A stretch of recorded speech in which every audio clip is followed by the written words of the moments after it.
گیا اگر حکومت ملنا کامیابی ہوتی تو فرعون دنیا کا سب سے کامیاب انسان ہوتا.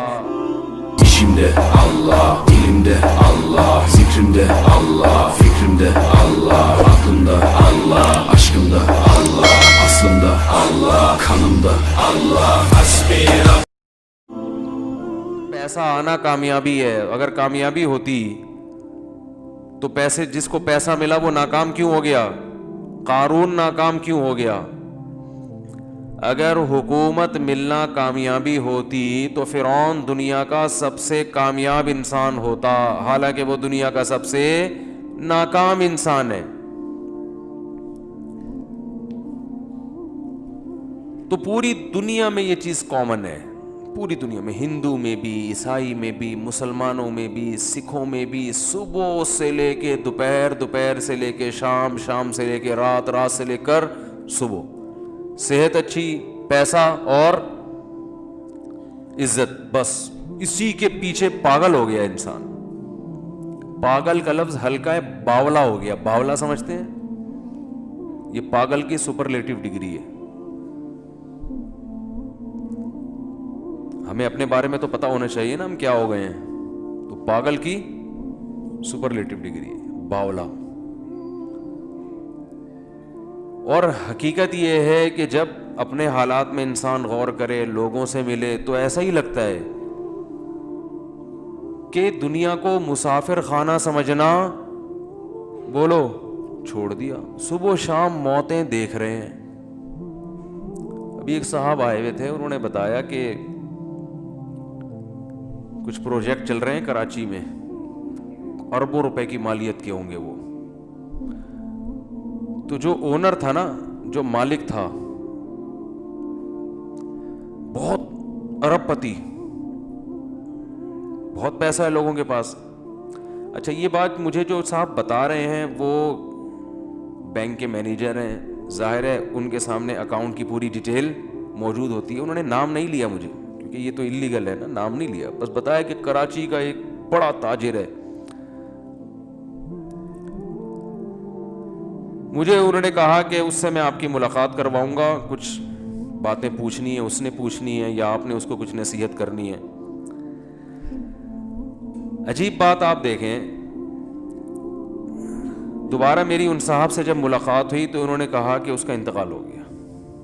اس کا، بولو بھائی، بولنے میں تو کوئی حرج نہیں ہے نا، اس سے دماغ میں، دل میں بات بیٹھتی ہے. کیا ہو گیا؟ انا للہ.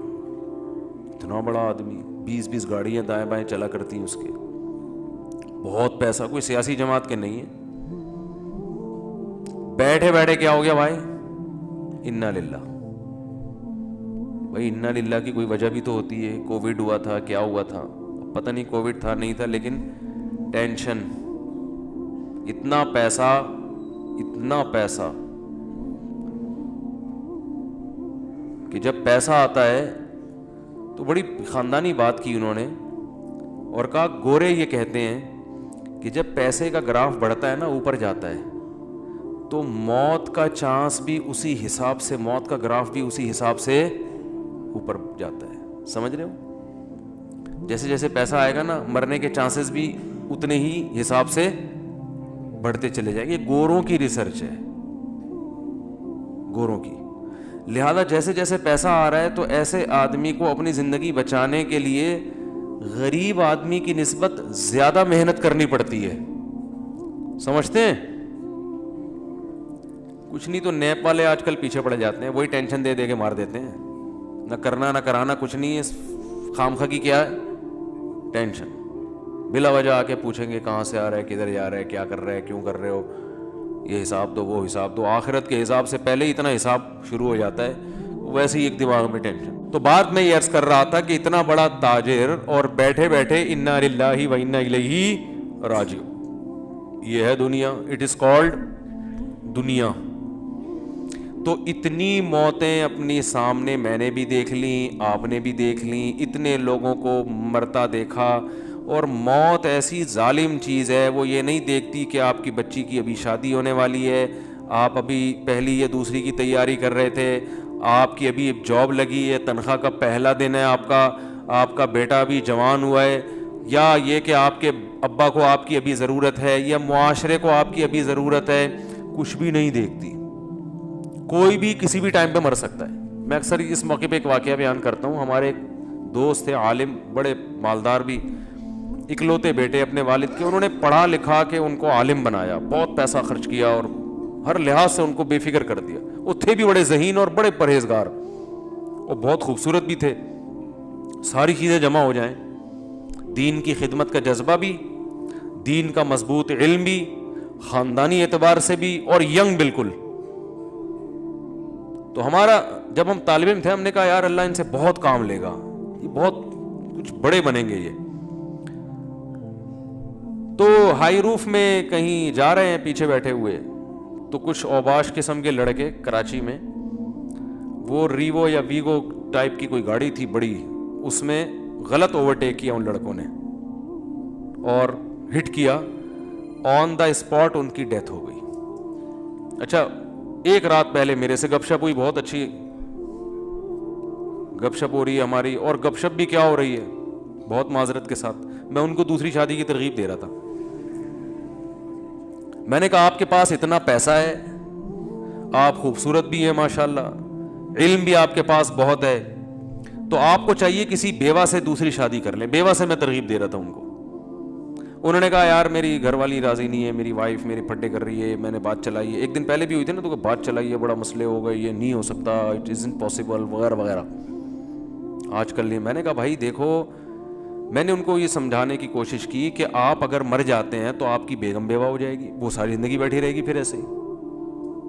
تو اس چیز کو معاشرے میں پروموٹ کریں. میں نے کہا آپ بھی مر سکتے ہیں، میں بھی مر سکتا ہوں، کوئی اور بھی مر سکتا ہے، تو جو حالات دوسری عورتوں کے وہ ان کے ساتھ ہو جائیں گے.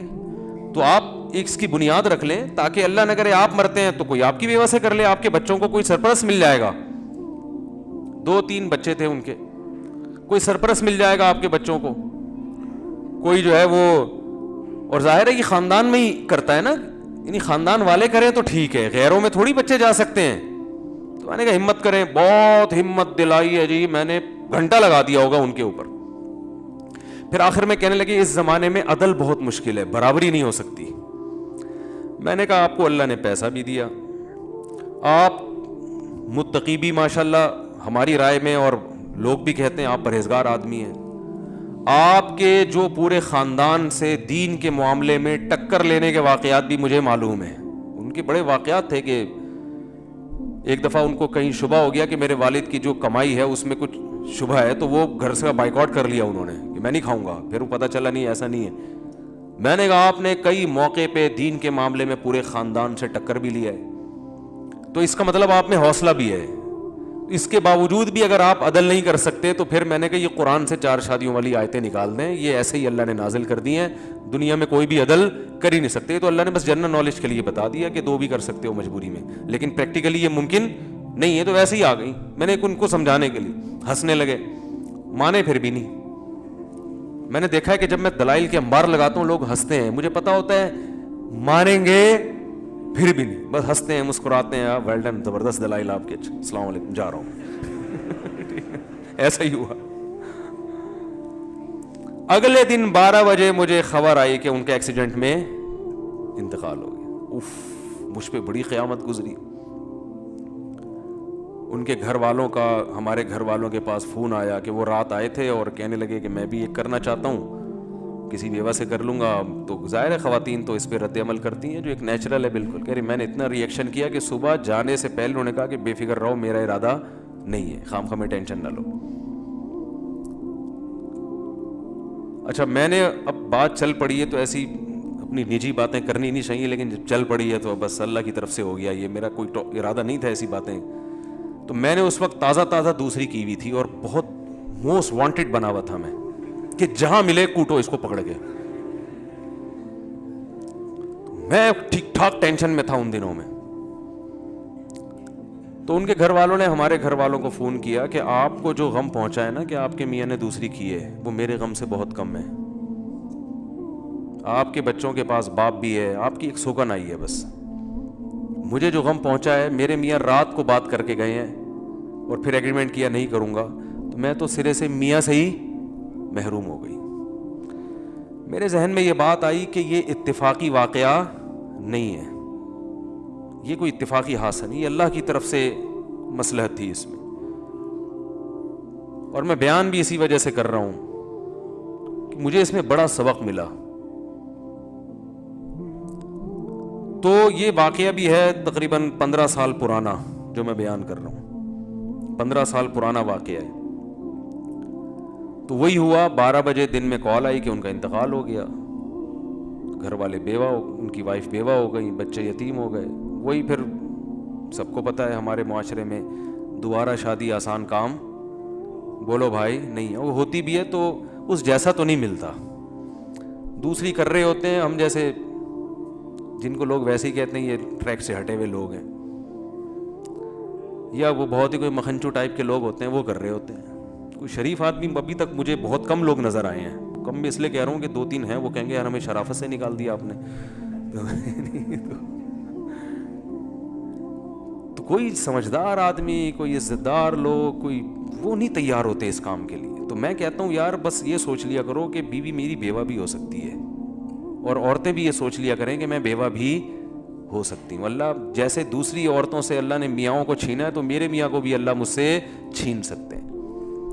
تو معاشرے کی ایک ضرورت ہے. خیر یہ بات یہاں سے چلی تھی کہ جب ان کی انتقال کی خبر آئی نا تو میں بہت پریشان ہوا کہ یار ان کے والد نے ان کو اتنا پڑھایا, آج پھل کھانے کا وقت تھا, آج وقت تھا بھائی تاجر اپنے ایک بیٹے کو وقف کر دے, اب وہ عالم بنے, اب ماشاءاللہ دین کی خدمت کا موقع ملا, اور اللہ نے وہ خدمت ہی نہیں لی, پہلے ہی موت ہو گئی. اور موت بھی ایسے ہوئی ہے کہ ان کے لیے جو گاڑی ادارے نے رکھی تھی وہ گارڈ کے ساتھ, بڑی گاڑی کہ اس میں جائیں گے یہ, کیونکہ کراچی کے حالات بہت خراب تھے. تو ان کے والد نے کہا تھا کہ میرے بیٹے کو آپ جب بڑی گاڑی دیں گے اور گارڈ دیں گے, یہ نظروں میں آ جائے گا لوگوں کی, تو خام کی دشمنیاں بنیں گی. ان کو ہائی روف میں ایسی کھچاڑا سی گاڑی میں جس میں کوئی یہ سمجھے ہی نہیں کہ یہ کوئی بڑی شخصیت ہے, یہ کسی بڑے ادارے سے ان کا تعلق ہے. تو زندگی بچانے کے لیے ہائی روف کا انتظام کیا تھا, اور وہی ہائی روف موت کا ذریعہ بن گئی. اس لیے ہم کہتے ہیں زندگی کے اسباب اختیار ضرور کرو, صحت کے اسباب ضرور اختیار کرو, لیکن ہوگا وہی جو چاہے گا اللہ. جو سبب ہے وہی موت کا ذریعہ بن جائے گا اگر اللہ چاہے گا. تو ان کو تو ہائی روف میں اس لیے بٹھایا تھا کہ تاکہ ہائی لائٹ نہ ہو, کراچی کے حالات خراب ہیں, لوگ یہ نہ سمجھیں کوئی بڑا آدمی جا رہا ہے, تو خام میں دہشت گرد نشانہ بناتے ہیں ایسے لوگوں کو. اور وہی ہائی روف, کیونکہ آگے بڑی گاڑی سے بڑی گاڑی ٹکرائے تو اتنا مسئلہ نہیں ہوتا. ہائی روف تو بیچاری ویگو کے سامنے کوئی حیثیت نہیں ہے نا اس کی. تو میں جو بات کرنا چاہ رہا تھا وہ یہ کہ میں بہت پریشان رہا کہ یار اس میں کیا حکمت ہے اللہ کی. اللہ کا تو کوئی کام حکمت سے خالی نہیں ہوتا نا. اس میں کیا حکمت ہے کہ اتنے اچھے آدمی اور اتنے ہر لحاظ سے اللہ نے ان کو نوازا. ابھی شادی بھی ہو سکتا ہے کر لیتے بعد میں, وہ تو اس وقت انہوں نے انکار کر دیا. شروع میں تو سبھی کرتے ہی ہیں, بعد میں ایک دماغ میں ایک وائرس چلا جاتا ہے ان کے. میرے بیان جو بھی سنتا ہے نا, خواتین سے کہتا ہوں کہ ان کا کووڈ-19 کا ٹیسٹ کروایا کرو. ہمارا والا کووڈ-19, یہ شادی والا, یہ وائرس ایک دفعہ جو میرے پاس آ گیا یہ پھر نکلتا نہیں ہے. یہ جیسے کووڈ-19 شکلیں بدل کے آ رہا ہے نا, لندن میں کسی اور الگ ہی سٹائل میں آیا یہ, تو یہ شکلیں بدل کے آئے گا جب تک بندہ بوڑھا نہیں ہو جاتا. ہاں بوڑھا ہو جائے گا پھر وہ ایک بھی اس کو بری لگے گی, ایک کی باتیں بھی, یہ کیا شادی لگا کے رکھی گئی. جب تک جوان ہے اور میرا بیان سن رہا ہے, یہ وائرس یہ تو ہوتا ہے کہ ایکٹیو نہ رہے, لیکن ختم ہو جائے یہ نہیں ہوتا. تو کسی بھی وقت ایکٹیو ہو سکتا ہے. وہ کس وقت ہوتا ہے پھر وہ الگ ٹاپک ہے, وہ پھر موضوع ہٹ جائے گا. کہ وہ بعض دفعہ آپ کہہ رہے ہوتے ہیں نہیں یہ دوسری شادی, بالکل مفتی صاحب غلط باتیں کرتے ہیں, کیا ہے, لیکن زندگی کے کچھ مواقع ایسے آتے ہیں کہ آپ کو آئے گا یار اجازت ہے, ٹھیک ہے نا. کچھ ایسے موقع آ جاتے ہیں یار یہ بھی آپشن ہے, چاہے جتنا آپ انکار کریں. تو اب جب ان کی ڈیتھ ہو گئی میں پریشان, میں نے کہا اللہ اس میں تیری کیا حکمت ہے. تو مجھے جو جواب ذہن میں آیا نا, بہت بڑی حکمت یہ ہے کہ اللہ یہ بتانا چاہتا ہے کہ کوئی بھی کسی بھی ٹائم پہ مر سکتا ہے. بس یہی حکمت ہے کسی خوش فہمی میں مبتلا ہونے کی ضرورت نہیں ہے کہ میں تو یہ ہوں, میرے تو بیانات دنیا سن رہی ہے, میرے تو فین فالوونگ بہت زیادہ ہے, ہم نے تو ابھی یہ کرنا ہے, اور آپ کا بزنس ایسا ہے, اور ابھی تو ہمارے بچے چھوٹے چھوٹے ہیں, ابھی تو اللہ تعالیٰ میری بیوی کو بیوہ نہیں کر سکتا, میرے چھوٹے چھوٹے بچوں کو یتیم نہیں کر سکتا, ابھی تو جناب میں نے جو ہے وہ پڑھائی مکمل کرنی ہے, اور پھر ابھی تو ایک سیمسٹر رہ گیا میرا, باقی سارے کمپلیٹ ہو گئے, ابھی تو میں MBBS ڈاکٹر بن گیا ہوں, 2 سال کی بس جاب رہ گئی, ہاؤس جاب, اس کے بعد تو مزے ہی مزے ہاؤس جاب ہو گئی ہے, اور بس اب تو کلینک کھولنی ہے, اور پھر جناب پیسے کمانے ہیں, اور یہ کرنا ہے اور وہ کرنا ہے.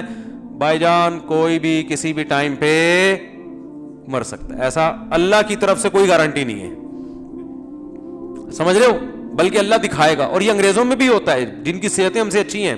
کل ایک ڈاکٹر صاحب سے بات ہو رہی تھی, یورپ میں ہوتے ہیں, انہوں نے کہا کہ گوروں کی یہاں صحت اتنی اچھی ہے, لیکن حیران ہوتے ہیں کہ 27 سال جوان لڑکا جس کی خوراک بھی بہت ہی حساب و کتاب سے, اور فزیکل فٹنس کا ٹرینر ہے, لوگوں کو گائیڈ کر رہا ہے, وہیں کی یونیورسٹی میں پڑھا ہوا, لیکن ایسی بیماری ہو جاتی ہے کہ ہم حیران ہوتے ہیں اس کو کیسے ہو گئی.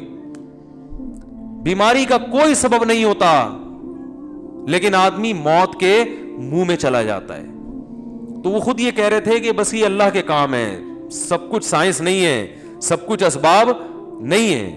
تو میں نے ان کو, ڈاکٹر صاحب کو بھی یہی کہا, میں نے کہا اللہ اصل میں یہ بتانا چاہتے ہیں کوئی بھی دنیا میں کسی بھی ٹائم پہ مر سکتا ہے. جو اللہ نے دعویٰ کیا نا مسافر خانہ ہے, متاع الغرور, دھوکے کا گھر ہے, تو اللہ کی بات غلط تھوڑی ہو سکتی ہے.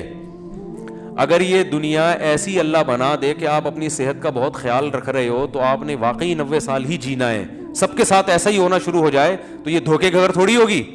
دھوکا اسے کہتے ہیں کہ دکھاؤ کچھ اور دو کچھ اور. جیسے دکاندار بعض دفعہ آپ سبزی لینے جاؤ نا سبزی منڈی میں, تو اوپر کے رو میں کینو بڑے خوبصورت سے رکھے ہوئے ہوتے ہیں, گھر میں لاؤ تو اندر پتہ نہیں کیا نکلتا ہے. اس کو کیا کہتے ہیں؟ دھوکا. تو اللہ نے بھی بار بار قرآن میں کہا ہے کہ متاع الغرور یہ دھوکے کا سامان ہے, دار الغرور ہے, دھوکے کا گھر ہے.